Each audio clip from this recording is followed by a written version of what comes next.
are live. Welcome back, ladies and gentlemen. I'm one of your co-hosts, Blake Ruffino. Alongside me is my counterpart and co-host, Joe DeLeone. Good evening, good sir. How are you? Doing great. There are a ridiculous amount of headlines that we have to sift through after SEC meetings. I completely forgot that was happening this week. It always sneaks up on you, man, and it always ends up hitting you over the back of the head like a brick with all the craziness that's been coming from. Where do they do it again? Is it Texas? No, it's like in Destin, Florida. That's what it is. So remember when I was out, beachy. Remember when I was out for Texas ain't got beaches like that. Remember when I went on vacation and we were out for a couple of days? They're exactly at the place that we went. Oh. It's where the South goes. Same area. Okay. No. Like a half of a block. Oh, shit. Yeah, yeah, literally. Like they're right by Crab Island and all that. No, like a half a block. Not joking. I mean, it's a beautiful place. I mean, the water is crystal clear. The Gulf of America is shining this time of year. It's no longer the Gulf of Mexico. The Gulf of America is what, I'm trying to make a joke there, but of course it doesn't land. But no, they're in Destin, Florida. So, I mean, look, listen, Joe, I can go back to 4 episodes ago on AYS. I did a whole segment on this. Just by myself, like ripping. Nobody gave two shits. I'm like, hey, man, football's here, whether you like it or not. Next week, they're going to go into SEC spring meetings. It's technically summer. And they're going to come out of there swinging. And again, it goes back to what we're going to talk about tonight. No one really gives a shit because they just like tell me what's going to happen. They have run the fan down. And we talked about this on the last episode. The fan just is like, can we all agree and then like have something for like 5-10 years before we do something else? Right. I think it's to that point that there were so many different talking points with playoff format changes, conference future changes. It's almost easy to get lost with all the talking points that were brought up. And that was my whole point at the beginning of this. That it's like hard to keep up with everything. There was, gossipy, scuttlebutt type of comments that were coming. The one about Lane Kiffin that we're going to get to today. You got all these goofy interviews with Paul Feinbaum that are happening. And then you've got athletic directors going off on the selection process. There's just, I can't remember a time coming from conference meetings that we've had this many opinions coming out of it. Like usually there's something big. There's usually like a big talking point. But man, this has been like there's 4 pumped fuel. Yeah, well, I mean, even getting into the topic tonight, Florida AD Scott Strickland came out and said that he thinks that a playoff committee is not needed after he served on the playoff committee. So, like, we can get into it here, Joe. So, I mean, the big storylines coming out of today in the SEC are that the 9-game proposal was on the table. Some agreed, some disagreed based off of rivalries with other P4 schools.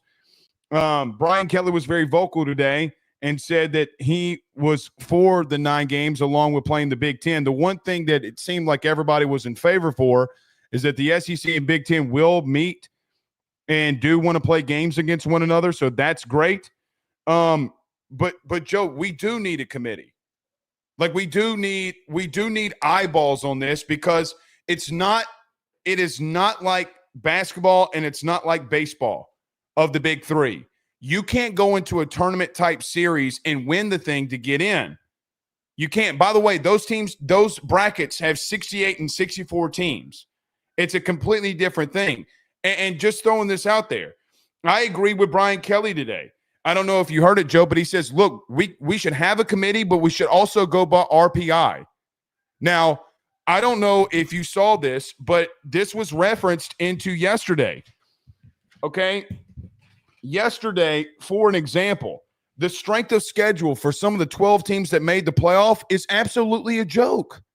Joe, it is a joke. So I come at Scott Strickland and what he said today. I understand what he's saying. You shouldn't have to have a committee to see where these teams are stacking up in reference to the schedules that they have. At the same time, I can't take what he's saying seriously because now he can't be on the committee again. So now that he can't be on the committee again, we don't need a committee. No, I do think that you need both. For what it's worth, I do think that college baseball gets it right. They have an RPI ranking system, and they have a committee for selection based off of things that happen. I think that that is a way that you have to go here. So there were a couple of ways that I looked at this, and I agree with you. I think that don't agree with me. I mean, agree with Brian Kelly for once. I mean, he's the one that came up with it. I know that it's hard for you to do that. You know that I will never admit that I agree with Brian Kelly, but I agree with what you're saying, that the committee still needs to stay in place, because like I just don't know what do you replace it with. I understand the premise of having some sort of algorithm. Yes, remember? Well, right. Do we completely do away with it and we just go back to the BCS algorithm that was created, that we had when there were only 2 teams that were playing for a national championship at the time? People complain about that every week. Every single week, people bitched about that. Every single year, people bitched about that with the final result and who was in the mix. We created the committee in order to remove the cold-bloodedness of the decision-making of an equation. A computer to determine who got in, and we went in the complete opposite direction, letting flawed human beings, who some of which don't know what they're watching or weren't really watching the games and weren't really caught up with it. I agree with that premise, that there should be an algorithm. I mean, shit, we got AI. We're this far in. We probably have a lot more advanced decision making from computers that could help sway the decision making of a committee. I think you need both. We've had enough experiences with both sides to know the positives and the negatives. But the one thing I will say, as ironic as it is that he served on the committee from 2018 to 2021, I do kind of wonder, what is he not telling us? And what I mean by that, you think he's saying that like their experience was so dumb, like it was already convoluted, they knew the 4 best teams? Is that what you're saying? I kind of am reading into this, Blake, as like, are there flaws that he's not openly pointing out? Like, he was very direct and blunt about this. I'd love for him to speak more openly on like, hey, this is why it didn't work while I was there. I think it's easy for him to say, this is not ideal, which was his quote, and then move on. I love the context, because giving us the context is how we fix the problem, and then we move to better solutions. Well, let me ask this question. Okay. I mean, a computer would have changed stuff last year, if we're just being blunt. SMU would not have been in, Alabama would have been. Like, let's just be blunt about it, right? I mean, like, that's where we would have been. So a person selected SMU over Alabama, and everybody's going to say, well, Blake, the bowl game, Michigan, do whatever you want with that. I don't really care. That Michigan team still beat Ohio State at the end of the year too, the national champion. All I would say here would be this. I know you're trying to go to a deeper meaning of what he's trying to say here. I gotta throw something back at you though. Scott Strickland has not been a good AD at Florida. He's been horrendous. That's the only point. Now, he did stand by Ty Golden, and they won a national title in basketball. The whole Napier thing has seemed to, let's see how that plays out. But there have been some ups and downs and ebbs and flows from him. They wanted Scott Strickland out with this whole Napier thing went down, and they got blown out by Texas, and he announced that Napier was staying. So let's see what happens there before we just anoint Scott Strickland. But here's to your point. I want to bring this up to what the overall arching theme of what you're saying. Everyone's coming out with a voice right now saying what they think should happen. And I think that when we see this, we have a situation where people are getting confused based off of people's opinions versus what is the reality of what is actually going to happen and where we're pushing forward to. That's number one. Number two, I also think that we have a massive problem that we just need one centric voice. That, like, you run Lane Kiffin out there, you run everybody out there saying, hey, this is what we proposed to all of the conferences. Are they going to accept it or are they going to deny it?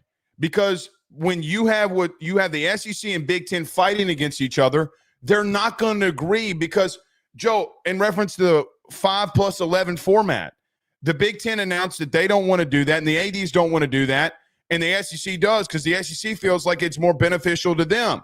Well, the Big Ten says, well, we got 9 conference games. That's not beneficial to us. And Ross Dellinger went on Feinbaum today and said, per his sources, that they don't want to do that. What if you had one centric voice that said, this is what we're doing, this is what we're going to do, and you're going to have to get on board? Everybody's fighting amongst themselves for the betterment of them. And I got to be real with you. I feel that everybody's trying to put pressure on the SEC in this regard for 9 conference games. Like, all the pressure for such a long time has been, we have to play an extra conference game.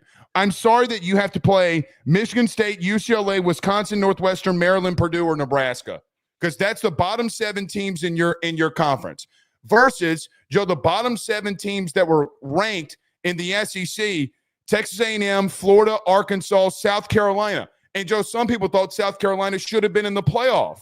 Like, those are different teams. UCLA came into the SEC and got patty smacked by some of those teams.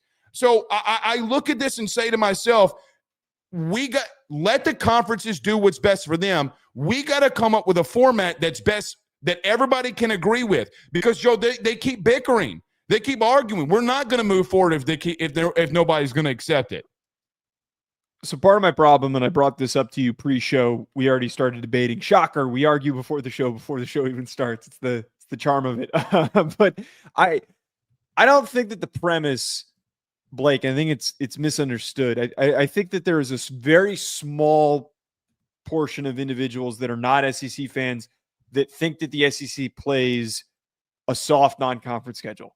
I think that people that actually watch the sport and pay attention to it know that's not true. And they understand the rigors of playing in the SEC, that it is more challenging. As you just illustrated, the 7th best team in the SEC is a lot better than the 7th best team in the Big Ten. Just for reference, it would have been Michigan State versus South Carolina. I think that the benefit has nothing to do with improving the quality of the schedule. It will do nothing for anybody's scope on how, if they feel they're qualified for the college football playoff. Everybody knows that they're playing challenging enough schedules for that. There is an added benefit with a 16-team playoff where there are allotted 4 spots and a reshaping of the championship weekend for the conference for how you can generate more revenue. And the way that you can generate more revenue is playing that 9th game, getting another game paid for by ESPN. And what has been pitched are the teams that are fighting for those 4 at-large spots in the 16-team playoff would square off with one another, and the winners of those singular games would go on to play in Joe, the college you're adding football 3 playoff. more games when you do that. No, but no, you're not adding 3 more. You're adding 3 more. You're adding 3 more. You're adding a 16-team playoff. That's 1. So more teams will play a playoff game, a play-in game to the playoff in your conference. Then you're adding another P4 game, not technically adding per like the 12, but you're adding, if you're the SEC, you're adding a 3rd straight. By the way, in some instances, if you do with the Big Ten, 4 Power 4 opponents that weren't currently on your roster.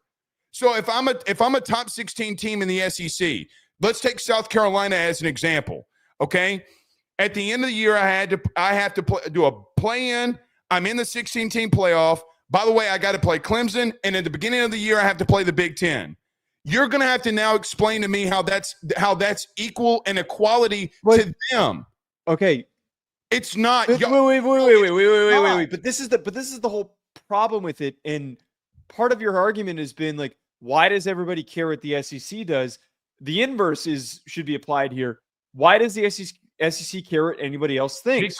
Why not maximize your schedule with the most amount of competitive matchups as possible in order to flood more money into the conference? Because it's not great, Joe. But we're talking about 2 different things. I'm talking about how to maximize the broadcasting. You were aggravated last week because everybody was doing things for revenue. So now you're saying add the game so you make more revenue. When did I say that I was aggravated? No, we literally came out here last week and had a whole discussion in reference to the only reason they're expanding the playoffs is really because of money.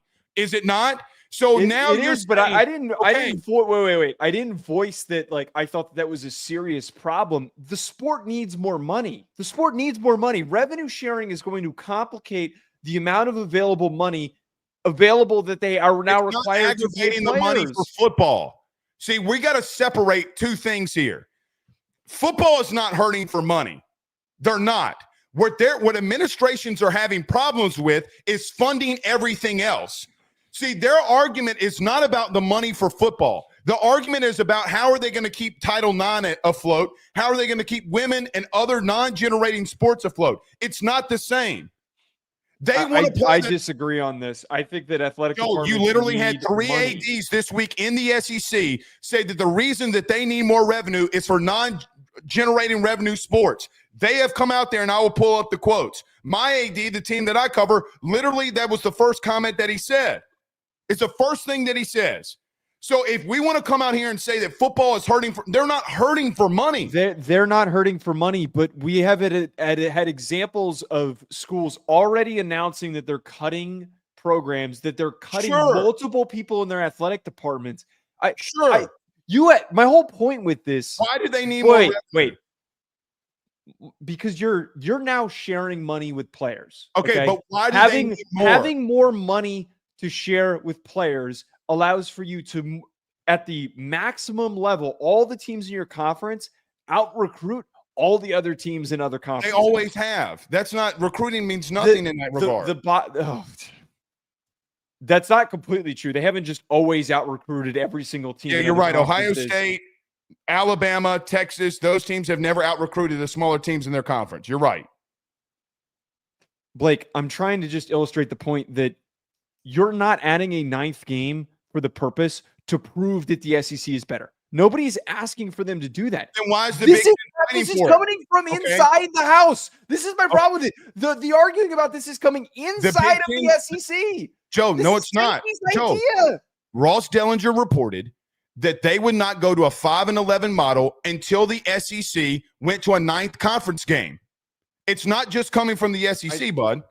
Go look it up. Wait, I think you're conflating the two. I think that there's no, I'm not.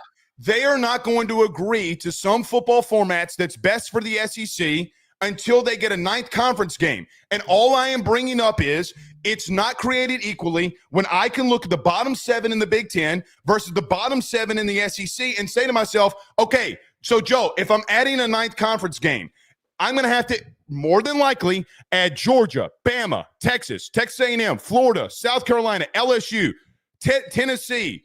You have more teams in your conference than this other team does. You have two more teams than this team in your do you not?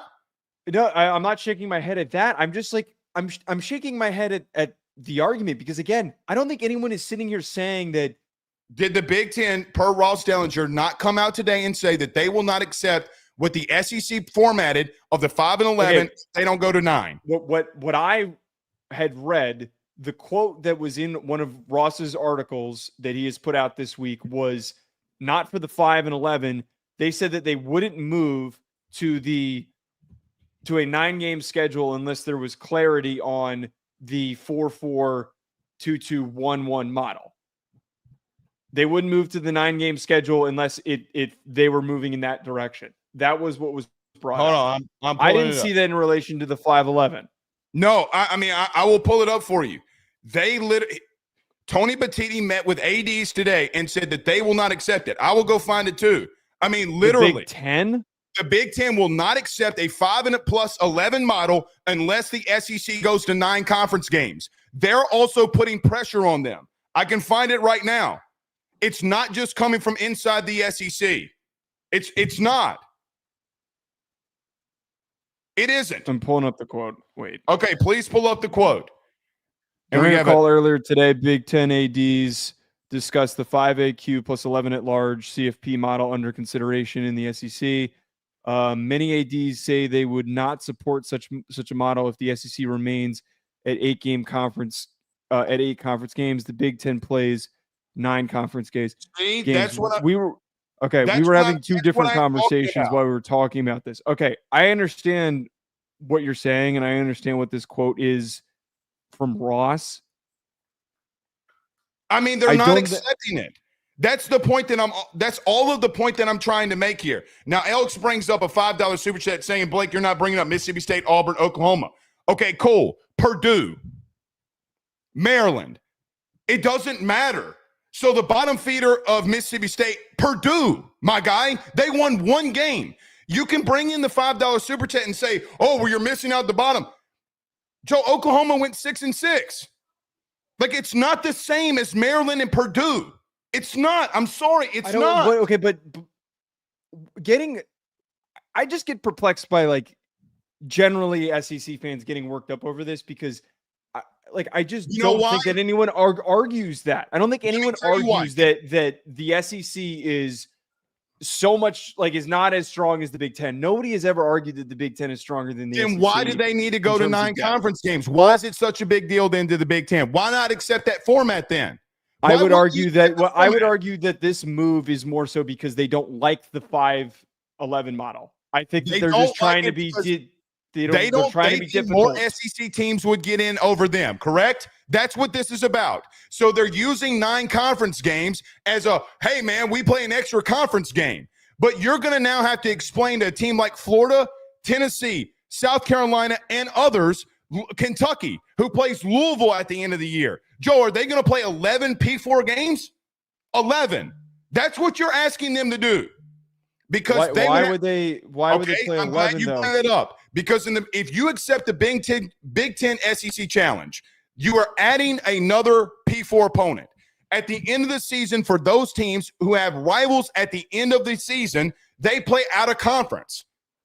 So they would have 11 P4 opponents plus 9 conference games. I would assume if that we go to the Big Ten SEC competition where they face off with one another, I would assume that they would probably eliminate rivalries that are happening in other conferences. I would bet that they would. I bet that they wouldn't keep that. You're doing it with the entire conference. You're not doing it with just one. Joe, Florida literally just had that. We break down Florida's schedule every year. They just had it. They just went through it.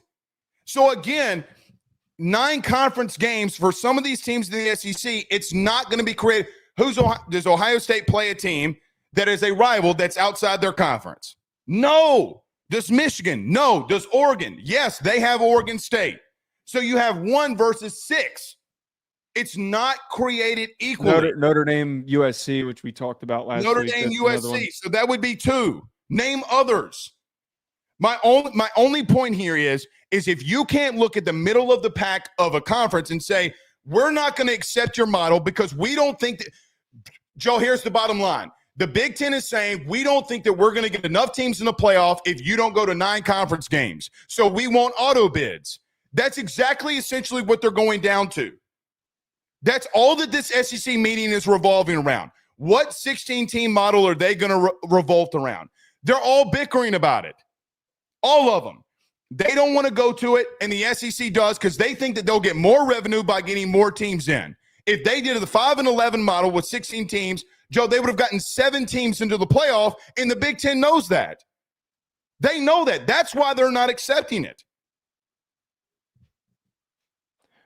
I mean, I don't disagree with that point. I mean, I don't have anything else to say. I don't. I legitimately don't. Oh, piss water. I literally tried to go grab my pen and my whole thing fell down. All right. Here we go.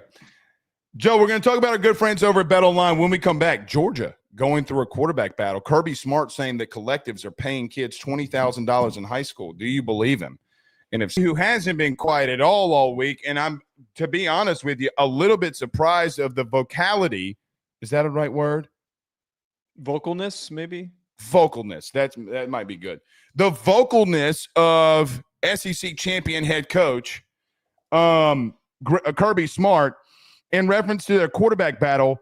We'll get to the collective thing in just a minute. But, Joe, he really doesn't say anything today in reference to his quarterback battle, but it's certainly starting to pick up of who they're going to select as their guy come August the 30th. Well, so one thing that caught my attention with this, I know that he didn't really give a quote, and he basically said, I'm excited about both those guys. They've both played really well. They're both done a great job, and they're both working their tails off. They're Georgia football players that love Georgia. It's a non-quote. I got to be honest, as an outsider who's not closely tracking this QB battle, I thought it was just a foregone conclusion that it was Gunnar Stockton. I mean, like, I'm surprised that he's leaving it this open for Puglisi. I would have thought that he would have just been direct in saying, hey, yeah, Gunner's looking great, and we're really happy with how Ryan Puglisi's been progressing. I still think, and we've talked about this before on the show, we've talked about the underrated talent that Ryan Puglisi has. Yes. I think that the underlying message here that wasn't brought up, and maybe I'm doing a little bit too much trying to read into this, Blake, I think that this kind of shows that Puglisi is a lot better than people realize, that he's in contention after 1 year on campus at Georgia, that he is that close in battle right now with Stockton that Kirby will give a non-answer instead of picking someone. I think he learns from a mentor in Nick and saying that when you have a battle like this, why would he give who the guy is? There's no benefit from a competition standpoint for Kirby to run out there and say who the guy is, because then Ryan Puglisi says, well, what am I doing? You know, I think of QB battles in the past. The only one that I vividly remember coming out and saying who his guy was Sark last year with Quinn Ewers over Arch. You know, like I think of Marcus Freeman as an example. Now, Marcus, unfortunately for Notre Dame fans, doesn't get I don't want to say airtime, Joe, but he's not in a conference like spring meeting where people can put a microphone in front of his face, right? Like, he's not having to decide who his quarterback is. But here's what I want to bring up. Joe, it's Kirby Smart and the coaches and what they feel comfortable with versus the players and what they've seen. Because, Joe, I can pull up Aaron Murray's podcast and him sitting with all the Georgia players, and all of them, Aaron Murray's like, hey, man, who's somebody that really has shown up and y'all were like, damn, this dude's good. Bro, you had 5 defensive players all at the same time in a viral clip come out and say, shit, Ryan Puglisi's a dog. And you're just like, uh-oh. Joe, I think you got a classic coaches feel comfortable with Gunnar Stockton to run what they want to do. I think you have players that are like, shit, this kid Puglisi can play. It's players versus coaches. And you can never trick a locker room, ever. You know why he's being cagey? Because at the end of the day, if this kid Puglisi comes in here and slings it around this fall, then what? Then what? I mean, I think that you're keeping it up. Again, I don't think people put enough weight when players start speaking and they tell you, shit, this dude Ryan Puglisi's a dog. By the way, in an open-ended question, they could have said anybody on that roster. Of all the 5 stars that are on that roster, they could have said anybody. Why go to Ryan Puglisi? Well, Joe, I think he's probably on scout team against a really good defense. And he's carving them up every week, and they're like, shit, dude, this kid can play. That's where I think that they're at here. Now, I don't think it's fair, for what it's worth, to just completely rule out Gunnar Stockton. Joe, he went up against a team that played for a national title in Notre Dame with a really good defense. And we're supposed to sit here and say, hey, man, this kid is done with. We've seen everything that we need to see. I don't think that's fair to him. But I will say, I don't know if Gunnar Stockton, based off of what we've seen so far in 2 games, will be able to throw the ball enough and accurately enough to get them where they ultimately want to go. That's where I sit with Gunnar Stockton. Maybe he can, and I hope that he proves me wrong. But you have a guy in Ryan Puglisi who you know who's got the arm and has got the athleticism that can lead them to where they need to go. Again, I will remind everybody, and forget him being a walk-on. What did they do when they won their national titles with their quarterback in Stetson Bennett? Joe, he wasn't the biggest. He wasn't the strongest. He was deadly accurate in moments, and, man, the kid can move a little bit. I think that is – I just don't know if I have enough faith right now to even – and I don't know if Kirby does, based off of what we're reading, to come out here and say, hey, man, this kid's got it. Because if it was a foregone conclusion, I don't think Kirby would have batted an eye. Maybe Puglisi can win it. I think that just ultimately what catches my attention with this, and you just mentioned Gunnar Stockton's performance and where he stepped in. It's not like Stockton stepped in the middle of the year. He played in the SEC championship game. He helped keep them alive in the SEC championship game for them to win it. And he played won the game for him. He won the game for him. Yeah. He played well, but not great against Notre Dame in the college football playoff. Kind of got sold out. It wasn't all his fault for them losing. Didn't have a great performance, had the turnover that he had. Could have played like a little bit better. But you saw in that small sample size of those two games, that half in one game, of what he was capable of being, which is on time, on target, offense moving forward, and being elusive because he's ballsy and he's willing to escape the pocket, unlike what Carson Beck was doing. But I think just generally like having that and seeing what he accomplished with no prep time, no like opportunity to like get into a rhythm with that small sample size, we're still sitting here talking about a guy that nobody knows anything about. And I think it goes in line with the fact that Jaden Rashada left. Jaden Rashada saw the writing on the wall. Jaden Rashada was a highly recruited kid, just like Puglisi, who was a year older than him, and realized, I'm wasting my time. I'm wasting my time here. This doesn't make sense. I'm not going to. It is clearly Puglisi who is moving ahead of him. I think that Puglisi continues to move in silence and is going to continue to surprise people. Regardless of who starts, I hope that they're incredibly aggressive about making sure Puglisi comes back, because he could end up doing some brilliant things for them whenever he does start. I'm kind of rooting for him to start this year because I want to see what he's like and I want to see what he brings to the table. I do think Kirby likes to go with upperclassmen, but I want to bring this up to you. There were rumors, that flew around all offseason that if Sam Levitt got in the portal, if Avery Johnson got in the portal, that Georgia might finally, from a money aspect and a recruiting aspect in the portal, make a move. Well, that didn't happen. So I don't really like basing things off a rumor, but those rumors were out there. Who knows if they're true or not? I do look at a situation, though, with Gunnar Stockton and say that whole Notre Dame game is not on him. He didn't have time. His offensive line did not give him any help. And Joey was under immense pressure. And I think that you just had a situation. I mean, the kid's first start was a team that was peaking in a playoff type scenario. By the way, you have a bad incident in New Orleans, which God bless the great people of New Orleans, but you have a terrorist attack. Kirby Smart's dad dies. I mean, like, I'm not trying to make excuses for Georgia here, but it's not like that this kid had a bunch of favors going in his area in reference to what he needed to do. But Joe, by the way, Georgia went out there in the portal and said to you that they did not trust their receiving core. They went and got Noah Thomas. They went and got Zachariah Branch. We saw that in that playoff game that there were Dylan Bell dropping a massive pass. Yeah. I mean, like, so for everything that we make about Gunnar Stockton here, by your actions, you showed that you did not trust your receiving core, and your offensive line, we saw with our own eyes, could not stop a bleeding nose with a tampon.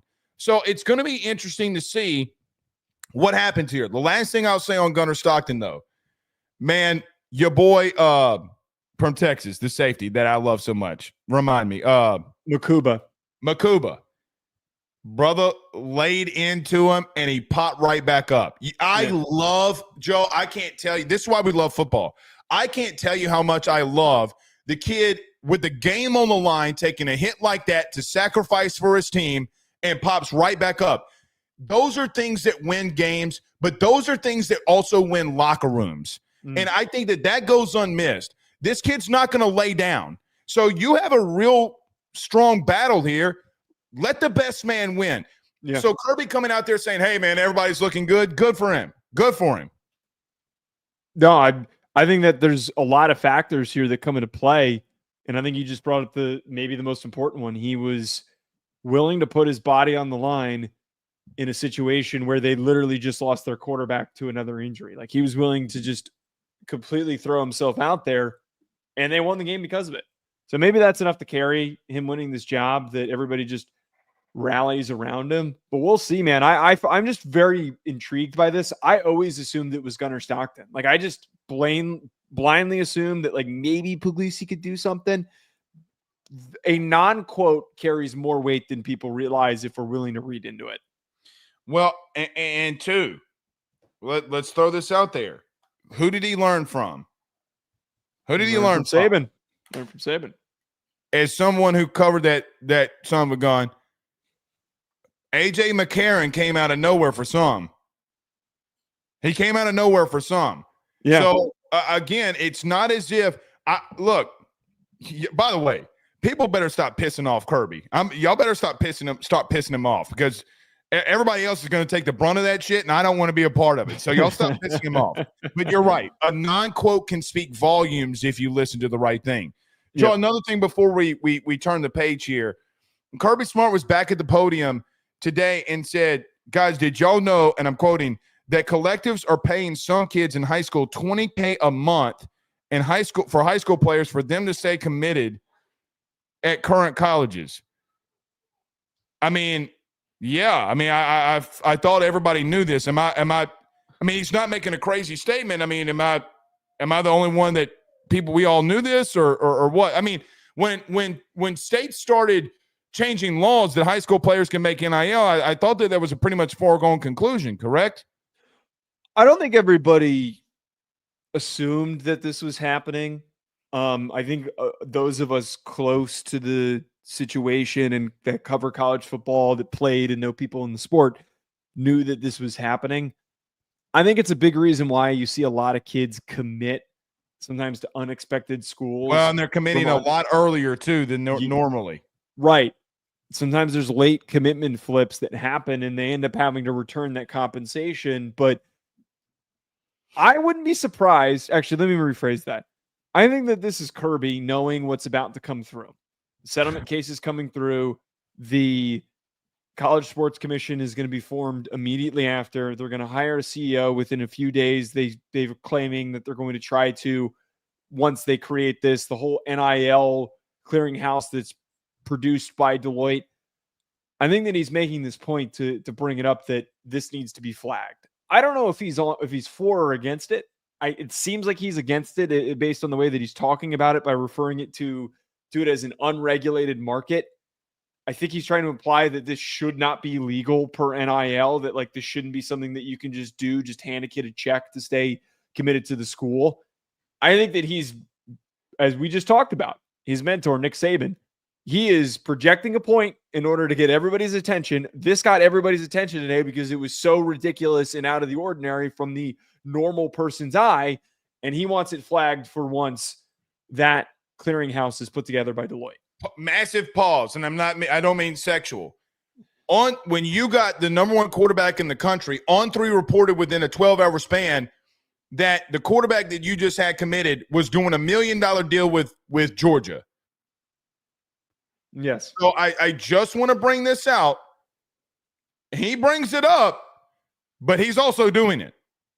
So you can call it whatever you want, but you're still doing it. I'm not turning no cheek. I'm not turning no cheek now. Okay. I want to add, by the way, this was in Ross's article that Kirby said teams that are unusually good at recruiting right now are doing it. Kids are getting money, but if you decommit, you owe the money back. These are high school kids getting money from an entity not affiliated with the university, but as a collective of the university. So he's digging at the fact that schools and I think this is a shot at USC, by the way, because of all the Georgia kids that are committing to USC and then changing their mind last second to come back to Georgia or however it's been panning out. I think that this is his also a way of taking a shot of stop trying to come in here by doing sleazy shit. But you're right. We don't know what he's getting away with. We don't know what he's been doing on his end. I mean, again, On3 Pete Nakos reporting, whether you like Pete, trust Pete, whatever you want to say about him, the dude's been on. Okay. In reference to Kirby's, I agree with you. Which is ironic for once. I do think that's a shot at USC. I massively totally think is. They're the only school that keeps trying to go to Georgia that's nowhere near Georgia. Without a doubt. And listen, Georgia's a hotbed for recruiting. There's a lot of great players that come out of there. He is taking a shot. Hey, man, I don't know if he's not telling kids to go get the money and then decommit. Well, they'd have to owe it back, which is something that he keeps bringing up, but it's a good point. That's a good point. I mean, hey, we'll pay you. Just take the money while you can. So what? You got to pay it back. Debt is debt. So what? You got when you got to pay it back? When's the deadline? That's a good point. I'm sure that Is there interest on the debt? If it's unregulated, how aggressively can they? And that's the whole thing from the EMA Live account with Arkansas right now. Pay you back for what? I mean, we signed an agreement. We were there at the time that you were paying us. We had an agreement. You're paying us back just because we left doesn't. Joe, that'd be like us going to a local business, working for 2 months, and saying we're quitting, and they want their money back. But the problem is that the premise is different, and I'm sure that there's a lot of upfront money though. It's like getting paid for technically doing anything for the money for a moment, right? Look, Joe, how many hours do you before we move on to this Lane Kiffin thing? How many hours do you think that we've spent on talking about this craziness over the last 3 years? I mean, it's at least 15% of the show at this point. Okay, so 20% of the show. So probably a week's worth of our life we've spent our time speaking about this. Oh my God, way more than that. Okay, a month. I think more than that. No, a month sounds too. But it plays to the point that like I'm slowly getting sicker and sicker of talking about it because like can we just have some damn rules? The fan keeps getting beat down, man. The fan just continues to keep getting beat down here. So we'll see. All right. Joe, speaking of SEC spring meetings, there was another shot thrown, this time from an anonymous source about a head coach that is in the SEC. So an anonymous source came out today, was it today or yesterday? It was yesterday. Okay. Yesterday saying that Ole Miss head coach Lane Kiffin is overrated. Joe, do you think that Ole Miss head coach Lane Kiffin is overrated?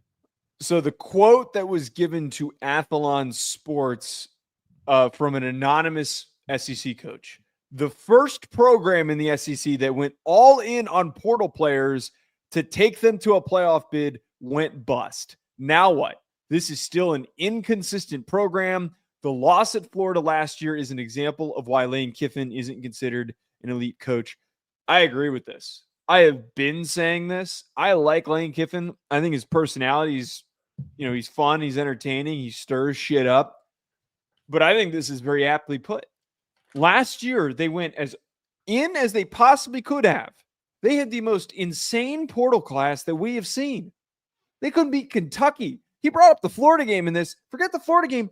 They couldn't beat Kentucky at home in the beginning of the year. After everybody was talking about, whoa, look at Trey Harris and all the numbers he's putting up. Oh, Jackson Dart, look at all the numbers they're putting up. Trey Harris did get hurt in that game. I know. But my point is that everybody thought that they were going to be some prolific team, and then they got beat the hell up by Kentucky at home at Ole Miss. It was one of the worst games I've watched from a team that was supposed to be a national title contender.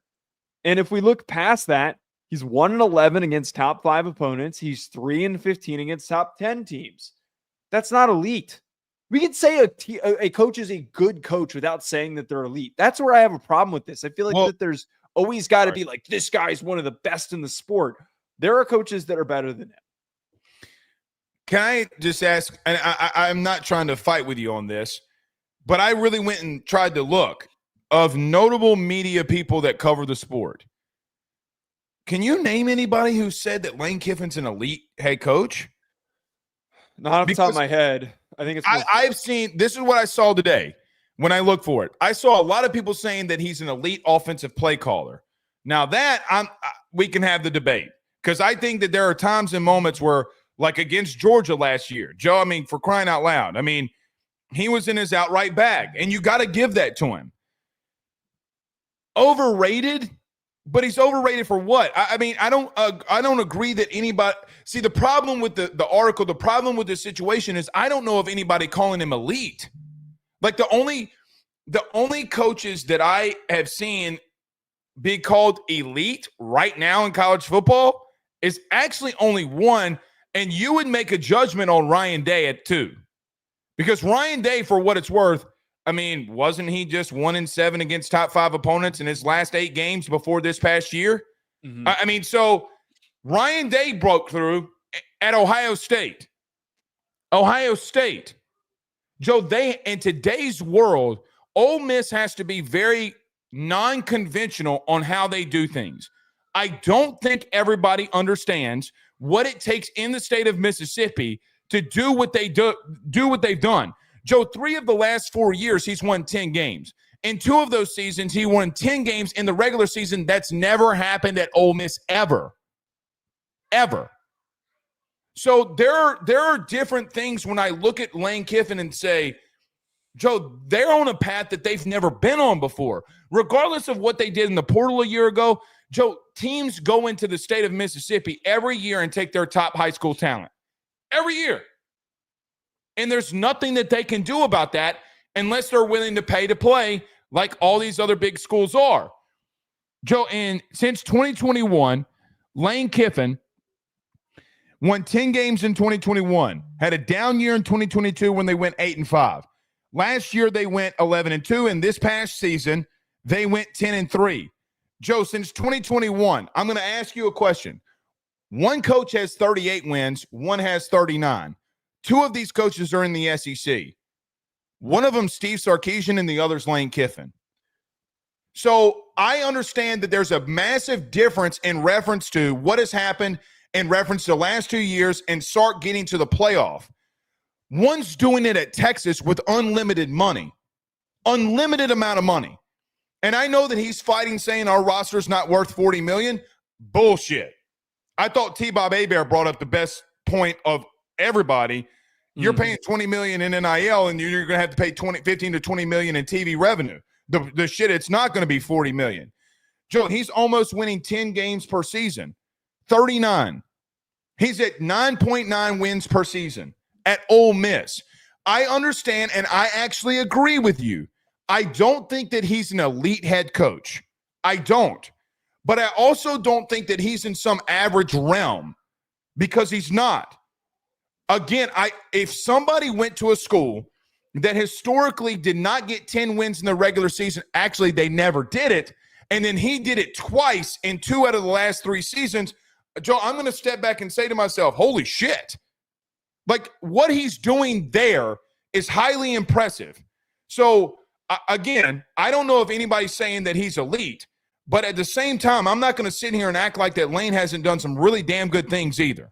Well, this is my point, though, is the separation of talking about a guy that's elite and a coach that is a good coach in the upper category. I think elite should be reserved for coaches that are sniffing around national championships or have Can won we name national some? championships. Can we name, who would you I put mean, in the elite I know category? that you wouldn't agree with this, but I would actually put Sark in the elite category. He's gotten his team to that. He's gotten his team to the difference between the wins per season that you brought up and what's happened at the end of those seasons. He won the Big 12 championship. He got to the SEC championship. He won multiple playoff games this year.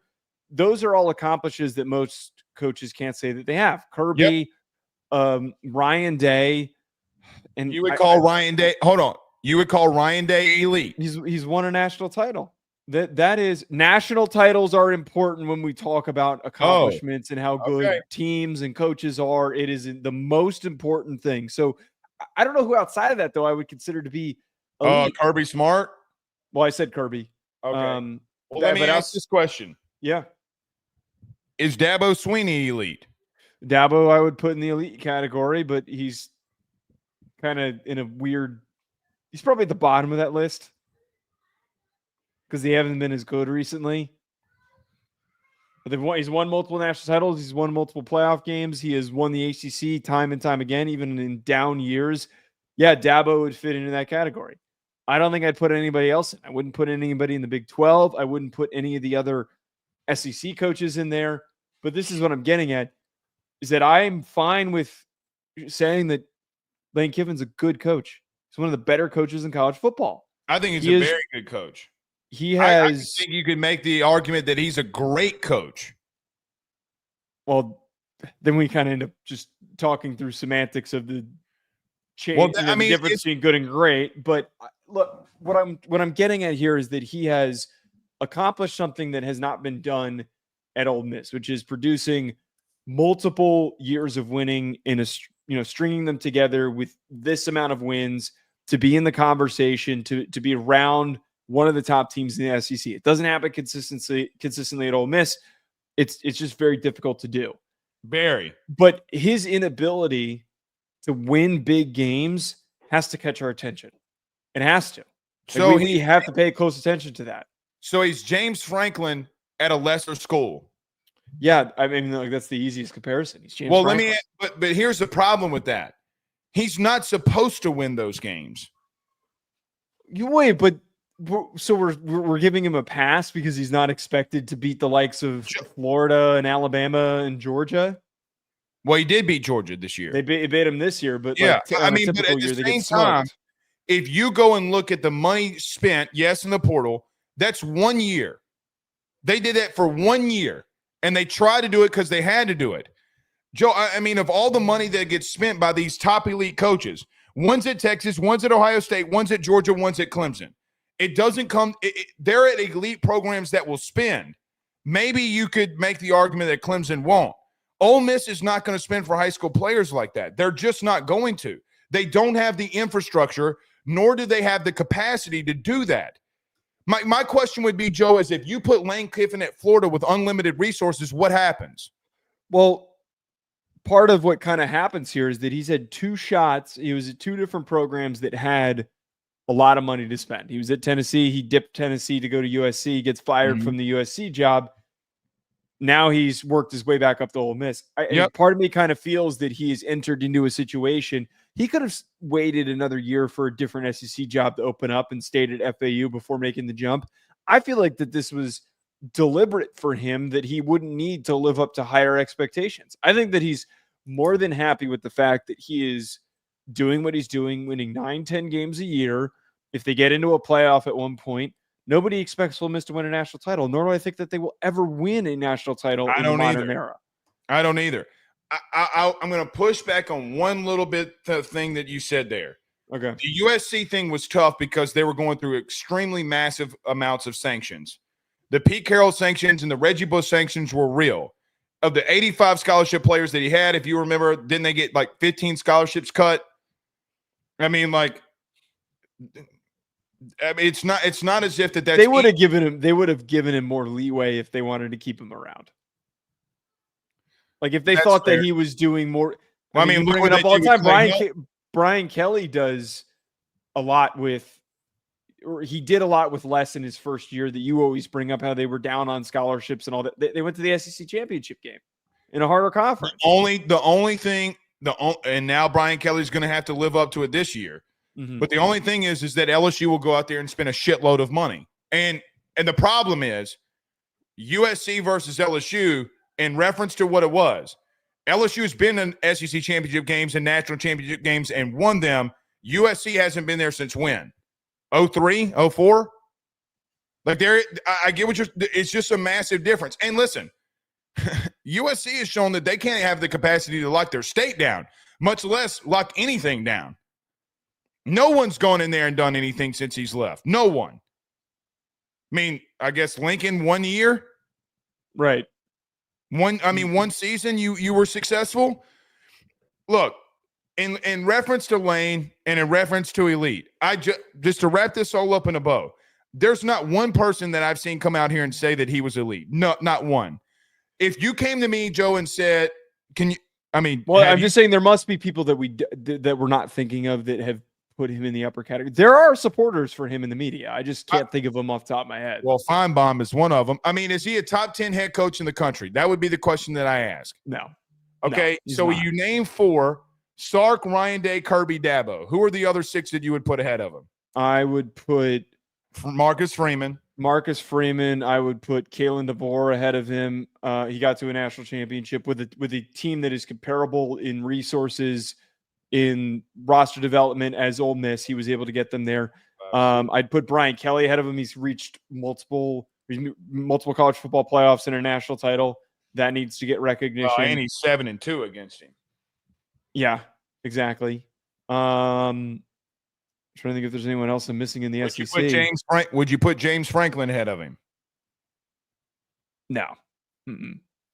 Okay. No, I So don't think I could do you're at that. 1, 2, 3, 4, 5, 6, 7. So you need 3 more that you think is better than them. Well, when we do our head coach ranking. Oh, well, hold on now. It starts getting to you got to start splitting hairs here.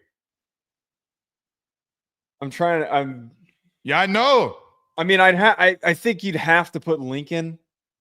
Ahead of it. There's no way. There's no way. He's got a multiple college football playoffs. And one guy ran from the SEC and then didn't want to go into the Big Ten at USC. There's no way I'm putting him over. Okay, so we won't include him. I mean, there's definitely coaches that we're missing here. I'm trying to think. Dan Lanning. Holy shit.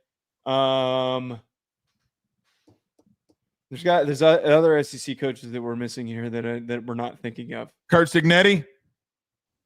I mean, I'm not putting Signetti over. It's too soon to do that, but like I would argue that he's got a longer track record. Again, when you start talking about the top 10, I don't know if how about this? I don't know if he doesn't hover around it. I think he's 11 or 12, but I don't think he's top 10. You still got 2 more that you got to give to me before you get to Lane. Considering the show ends in 2 minutes, I think it would take me too long to really piece that list together. By the way, we missed a super chat from Alex. Okay. By the way, you know who you would have put in there last year? Who? Mike Norvell. Oh, I easily would have put him in there. Not anymore. I was going to say maybe Mario goes in that list, but I'm not going to do that. I mean, Mario's got 1 10-win season. Yeah, I mean, we can't do that. Well, hold on. You could have the conversation about Mario and Lane Kiffin because Mario had multiple 10-win seasons at Oregon and just had a 10-win season at Miami. You can definitely make that argument. I think the argument could be made. I don't know if I would do for sure. I agree with you there. Alex with a $2 super chat says Big Ten goes to 8 and add Rudy Poo State game 11. Well, the problem is they can't do that now that they've signed a new TV contract. They can't do that. Again, Elks is fighting for the Big Ten, and I understand why he's fighting for the Big Ten. I would love to add Purdue or Rutgers. I do think that, correct me if I'm wrong, the teams in the Big Ten that you would not want to see, okay? Oregon, Ohio State, Penn State, right? I can name on any given year in the SEC that there's 6 teams that you don't want to see. That's almost half your conference. Here's the solution. Let's have Alabama, Georgia, those teams, the top teams, LSU. They get to play Maryland, Rutgers, Northwestern. Please. Those are the only games that are scheduled. You know what? I want Northwestern and Baton Rouge. You already had UCLA come through. UCLA. By the way, both of them, one finished 7-5, the other finished 8-4 in the regular season. One team blew the other one out. That's my point. Again, it's my point. I don't disagree. I don't like that we're agreeing. I just it bothers me. It worries me. It's never a good sign. Stay on Sunday. Y'all have a good night. Peace.